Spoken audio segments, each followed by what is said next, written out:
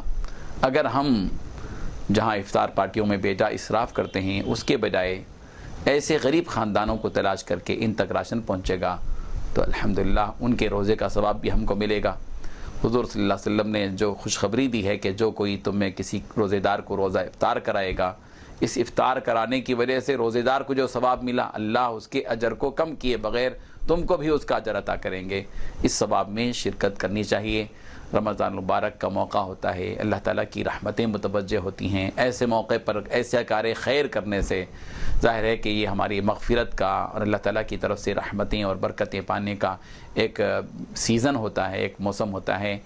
ہم امید کرتے ہیں کہ رمضان راشن تقسیم میں اہل خیر حضرات پوری طرح توجہ دیں گے، اور اس سلسلے میں آپ یوٹیوب پر بھی دیکھیے، اس کے کلپس آپ کو ملیں گے، ویڈیو کلپس ہیں موجود ہیں، اور ویب سائٹ پر بھی رمضان راشن تقسیم کی تفصیلات آپ کو ملیں گی، اور موقع بموقع تقسیم کے سلسلے میں ہم ویب سائٹ کے ذریعے سے آپ کو بتاتے رہیں گے، آنکھوں دیکھا حال کہ کیسے تقسیم ہو رہا ہے، کہاں تقسیم ہو رہا ہے، اس کی رپورٹ آئے گی۔ اور اس سلسلے میں جو حضرات ربط کرنا چاہتے ہوں، رمضان راشن تقسیم کے سلسلے میں تعاون کرنا چاہتے ہوں، وہ یہ نمبر نوٹ کریں 9394419820 9394419820، اور لینڈ فون ہے 24551314 24551319۔ اللہ حافظ۔